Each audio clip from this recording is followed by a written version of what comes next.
Welcome to SkyeTeam's People First with Morag Barrett. My guest this week is my friend and colleague, Dr. Ian Llewellyn-Nash.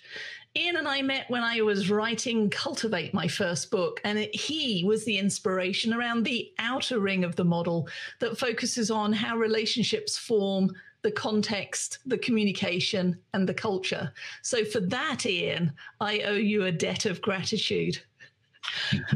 Ian is an educator and is passionate on the topics of emotional intelligence, NLP and DISC, and works within the health sector within the UK, helping nurses and nursing practitioners to gain those skills and knowledge of emotional intelligence.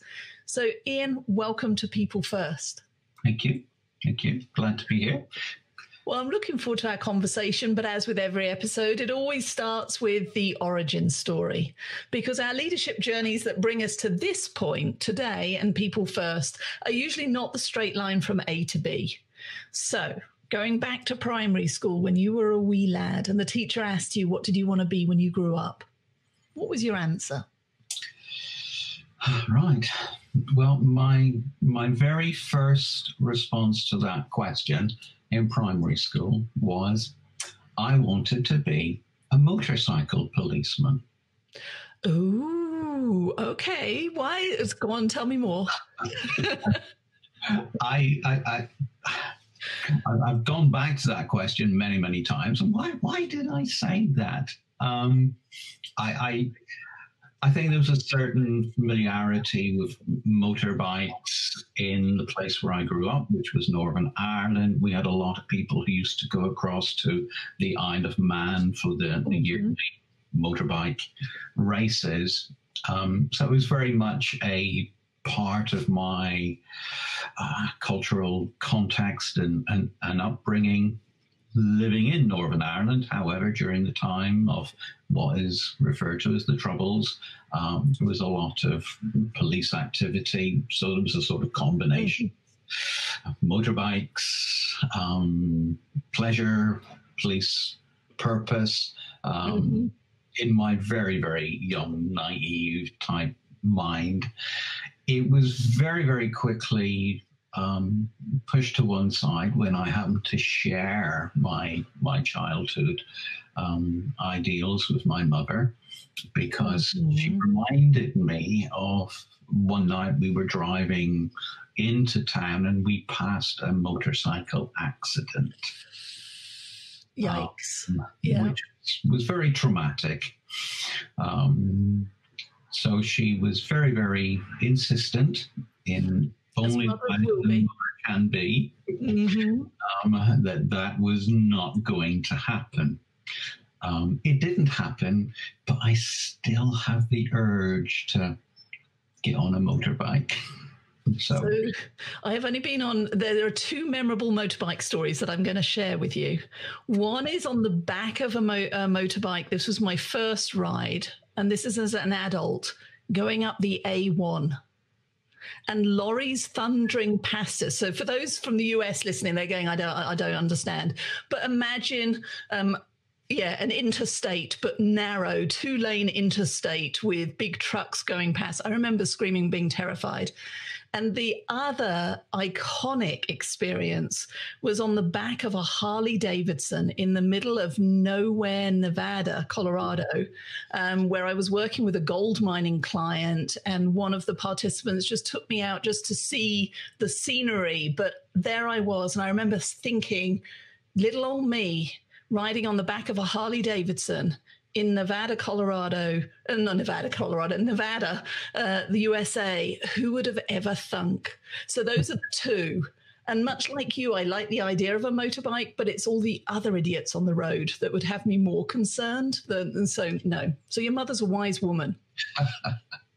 Yes, she was. She was.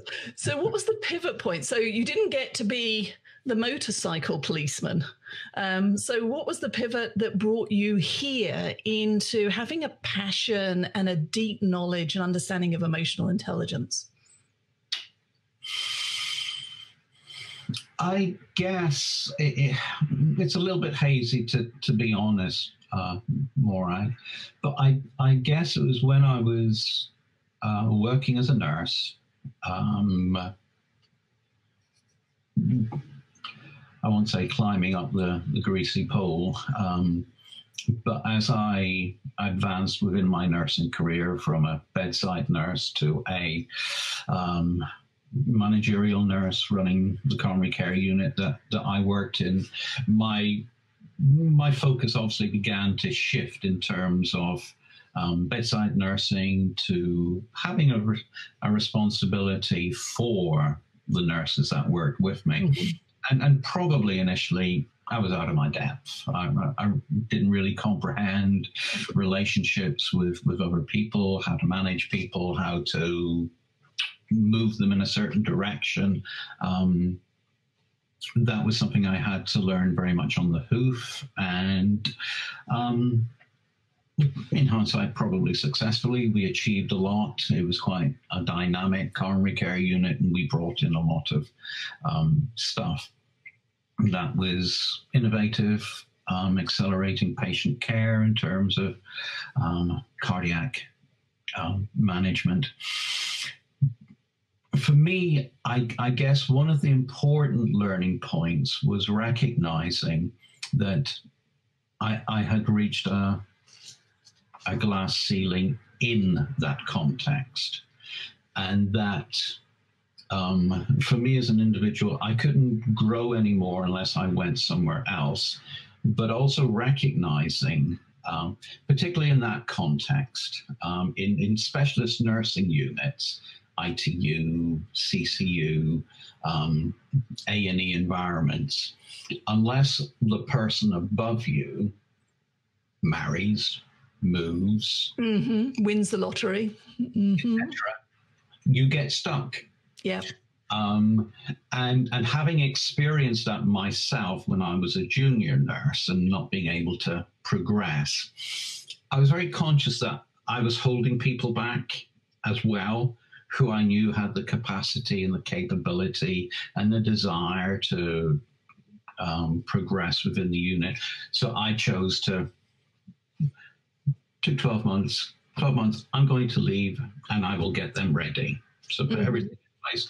Then I moved into nurse education per se, and particularly took up leadership, clinical leadership, teaching. And I would very often, as part of that teaching portfolio, say to students in terms of mentoring, for me, I think you need 3 types of mentoring relationships. Okay, what are those?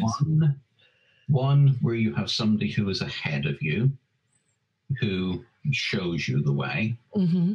One is a mentoring relationship who shares the journey with you. And thirdly, a mentoring relationship where you are mentoring another person and developing them. Okay. So in various lectures I was delivering, I would talk about this, and I began to see that 1 or 2 people would come back to me. Ian, you've talked about having mentors and so forth in your life and helping you develop. Would you be my mentor? Oh. I thought, I wasn't really expecting that. So for me, the passion sort of emerged out of that very organic context where I followed my heart as well as my head. And I guess for me, it all mushroomed from there. And that took me into the whole area of emotional intelligence. And the rest, they say, is history. History. It's history in the making, though. We're on the cutting edge of the history of the making. And it's interesting because I know that your PhD research was a deep dive into emotional intelligence. And I know you've been quoted as saying that emotional intelligence has the Marmite effect. You either love it or hate it.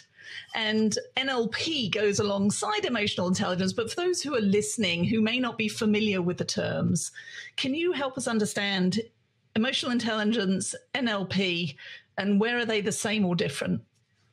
Okay. Emotional intelligence, emotional intelligence has been around for, in terms of in-your-face awareness, probably for about 40 years now. We track first recollections back to maybe 1966. Very, very interesting. First time that the phrase was used, it was a German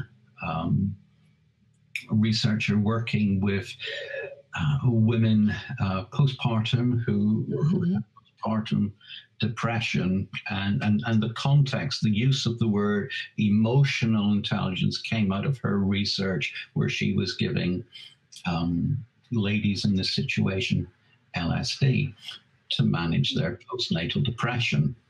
Interesting, of course, but that's one of its origins. Emotional intelligence, there are a number of definitions, but in its simplest form, it's about how I, as an individual, become aware of my emotions.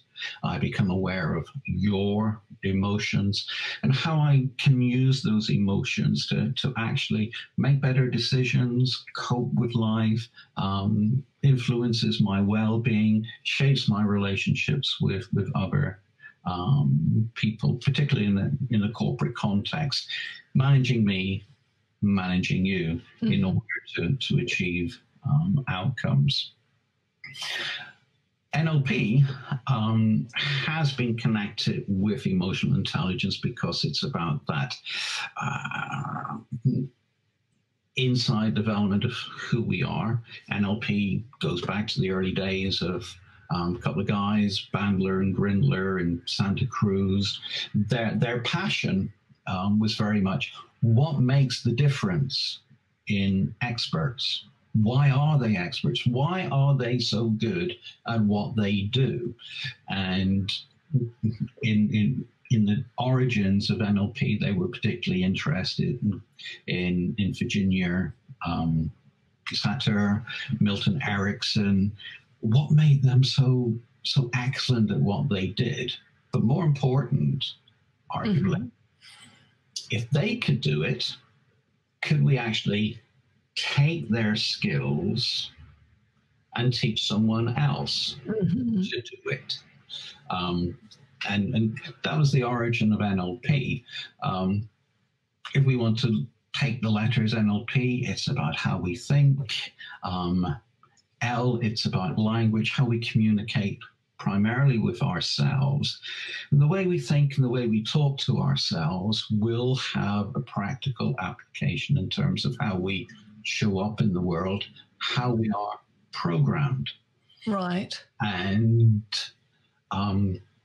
long story short, if the programming isn't helping us to achieve successful outcomes, whatever success means to an individual, then just as you would tweak away at the program for this conversation, then the premise of NLP is we can help change, ameliorate the internal programs to change the internal dialogue, to change the outcomes.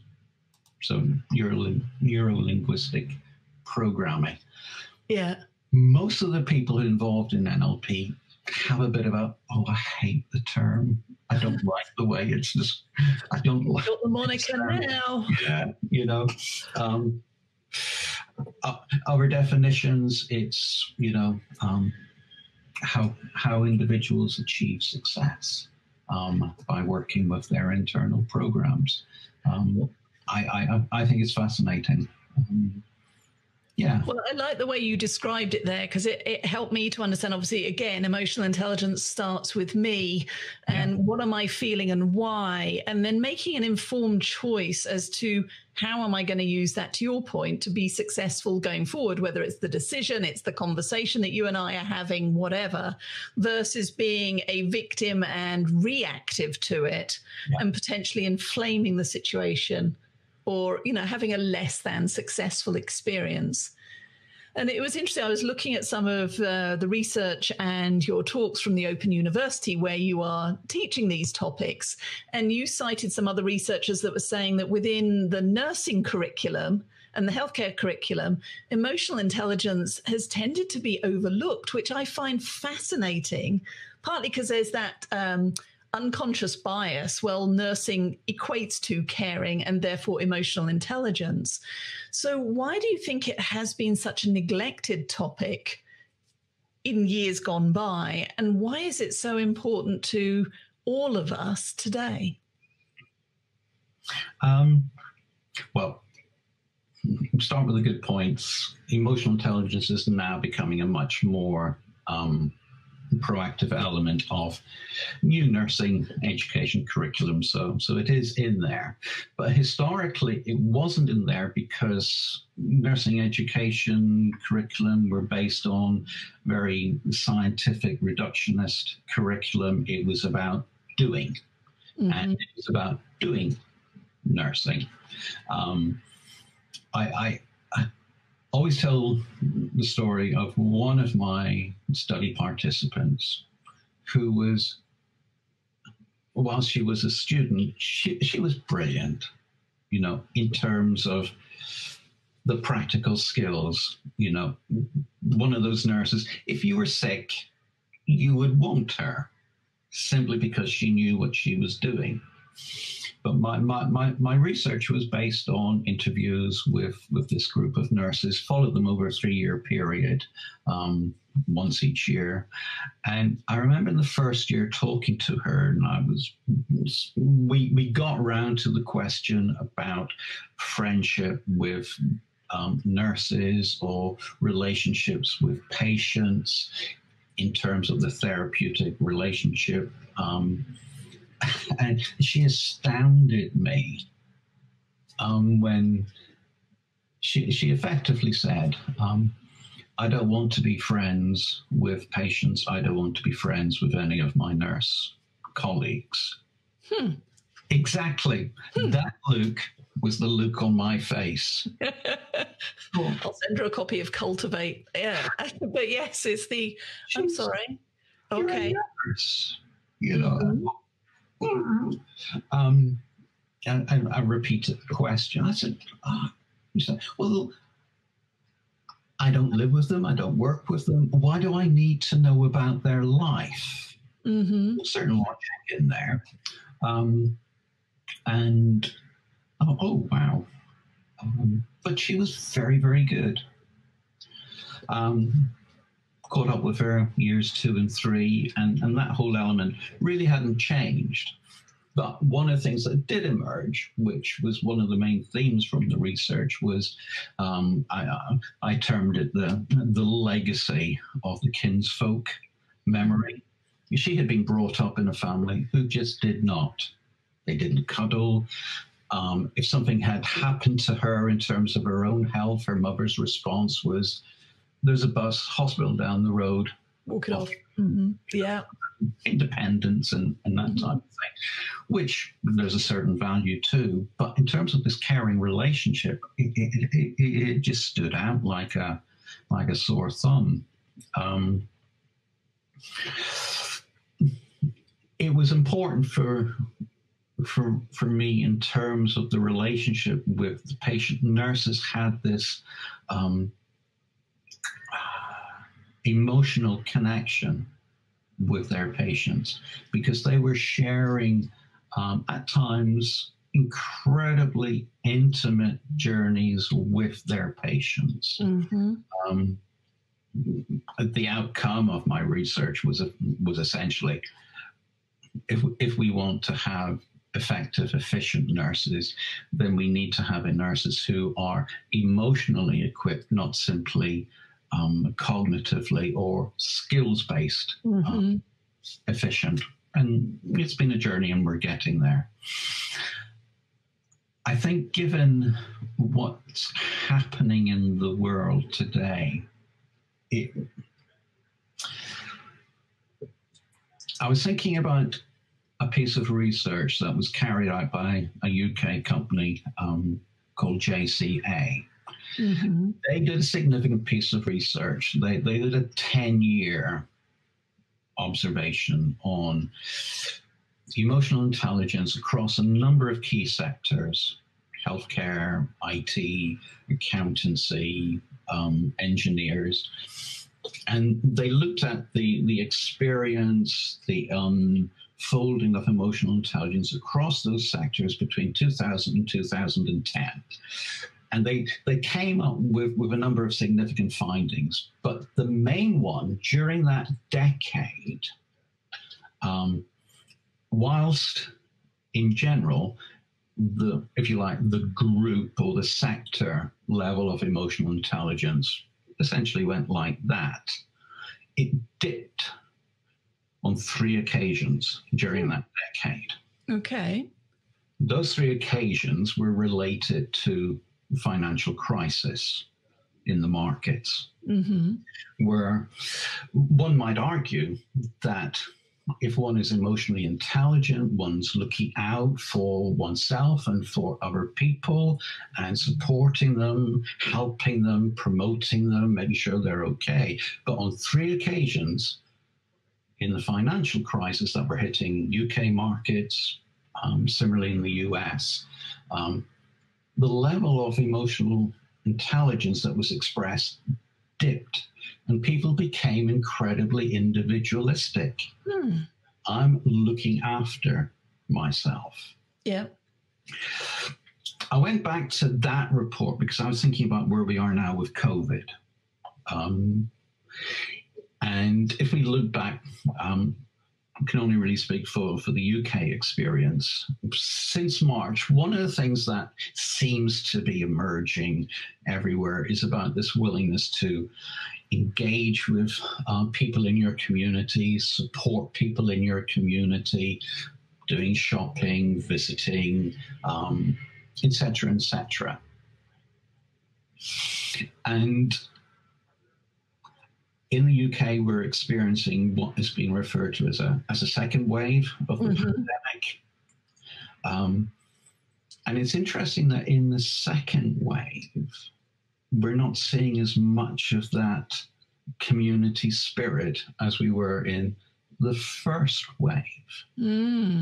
So it makes me think, have we come to a state of emotional exhaustion where people have given out? But for me, the more interesting question is, was the emotional activity imposed rather than simply emerging from people? Because for me, that has always been the, I don't know, in the UK, we have a phrase, the bugbear, you know. When we look at emotional intelligence throughout the decades, you know, it was seized upon by the business world, the HR world, particularly after Goldman wrote his books in 1995, 1996. And they saw it as something to be achieved. And arguably very much in the early days, emotional intelligence was a tick box exercise. I make that expression because for me, emotional intelligence, emotional wisdom is something that you are rather than something that you do. So taking that mindset, looking at what is happening in this sort of second wave of the pandemic, emotional exhaustion, the activity is depleting, arguably because no one is telling individuals, this is how you have to go and help people. And people are reverting to norm. arguably a bit like what happened in the financial crisis. We come to an exhausted state, and we're looking after ourselves again, which I find interesting. In the context of the corporate world, for me, the challenge is how we adjust to a COVID normative world, is how we actually make what we do credible in terms of trust and in terms of care. One of the guys I like reading over in England, Dr. Martin Newman, he wrote a book, Emotional Capitalists.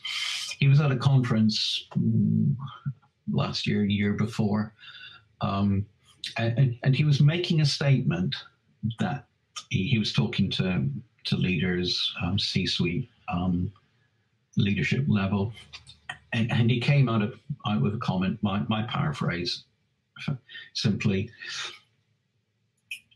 employees want to know that you care for them.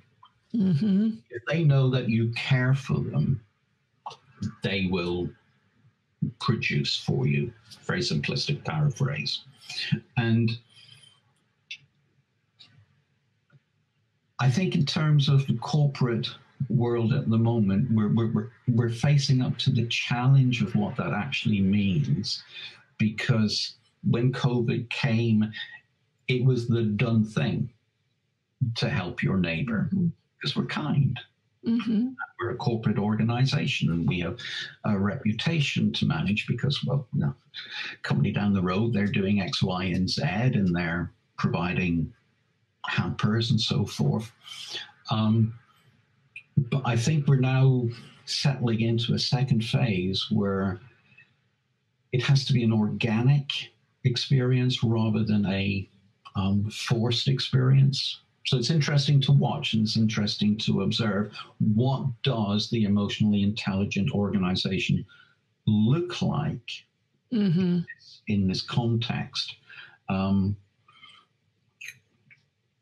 And there is arguably this division between employees who perhaps are experiencing emotional labor, where they have to pitch up, whether it's over a laptop or, those who are able to go to work and they're, everything's fine. Everything's okay. The mask, yeah. Yeah, and executives who are also having to operate at a different level with their own emotional labor, because for the majority of them, how do I keep this organization afloat? How do I actually pay salaries? How do I, particularly when arguably some of the, furloughing, do we have to do that? So there are two types of emotional experiences going on both sides, employee, employer, which is interesting to observe, which perhaps takes me back to the outer circle in Cultivate. It's about context, it's about climate, it's about communication, people. Yeah, I mean, there's no doubt that 2020 has been both a leadership and emotional intelligence, emotional wisdom roller coaster ride that none of us particularly asked for or wished on anyone. And I can remember early in the year going through I described it as an emotional washing machine. You think about the 400 plus potential emotions that allegedly we can all experience. I'm British, so there's sarcasm. That might be it, actually. So there you go. But anyway, I felt them all, and sometimes all on the same day, and it felt like all at the same moment, and it was destabilizing. And then, to your point, we've settled into a routine that either is good habits or poor habits, like my commute, bed to desk to bed. That's not healthy, so I've had to change that up. Yeah. And I think we are going to be experiencing in 2021 the predictable surprise of that emotional release and burden, both at the same time, impacting us and our friends and our families and our communities in different ways. And knowing that it's coming, that we can't avoid it. We all have an emotional threshold. Yeah. The more we can raise our awareness of what are we feeling, going back to your original comment, emotional intelligence, what am I feeling and why, and then how am I going to use it? But also the conversations that you talked about there or touched on for leaders around how are my teams feeling? And not just the throwaway, oh, I'm fine, Ian. It's the no, Morag, how are you really doing? It's keeping that dialogue open so that we can be there and get back to the we that I talk about in Cultivate, but how do we get that sense of community so that we can navigate this together? I think that's going to be the power of emotional intelligence, the NLP, and what we can bring to this conversation. But as you think about 2020, what do you hope that we all take away from this experience? One of the concepts I picked up quite early on in my sort of development of leadership understanding was the notion of futurist thinking. Something I alluded to earlier on. We should have seen the impact of COVID, in the context of my work, Monday, Tuesday, Wednesday, everything was fine. Yeah, it's over there. Thursday, the whole company changed overnight. We should have seen it coming. Okay, so I believe this element of futurist thinking. But what does that mean in practice? Well, if I can sort of illustrate this sort of on screen, if this is our life now, personal, domestic, corporate, this is how we live our life now. Now, many of the things that we have talked about, that corporate leaders are talking about, sage leaders, elders, and so forth, there's a different world up here, different level. Okay. So I think for us, the challenge, if this is where we are, the big questions that need to be asked is, well, how do we get up to this level? What changes need to happen? In a corporate context, if we continue this level of experience, level of working, level of investment, level of relationships, we cannot get up to this newer, better, effective, efficient, balanced experience. I don't think everybody is equipped to think in that way. How do I get from here to here? There are people who are futurist orientated, but not everybody. And I think we will begin to see those individuals emerge because we can't continue the way we are. We have to make changes. And a practical aspiration I have is that whether in the context of families, the context of work, context of organizations, individuals, corporate leaders, will begin to gather around them a group of people who are futurist orientated and can make the change, this is where we want to go. Because otherwise we get stuck in the whole notion of thinking new, doing old. That's not going to cut it. We need to think new and do new. But we need to lead people in that direction. So that's my aspiration for 2021. Thank you. I appreciate you sharing, and I appreciate your mentorship through the journey of Cultivate. I'll let you into a secret. We're working on the sequel, The Ally Mindset. So expect some invitations to provide your valuable input as we get the manuscript honed and bring that to market next year. But Ian, in the meantime, I wish you ongoing success and, importantly, health. And thank you for you taking the time to share your leadership journey here at People First. Thank you. Thank you for asking me. Nice to see you again. Thank you so much for joining Morag today. If you enjoyed the show, please like and subscribe so you don't miss a thing. If you learned something worth sharing, share it. Cultivate your relationships today when you don't need anything before you need something. Be sure to follow SkyeTeam and Morag on LinkedIn, Facebook, Twitter, and Instagram.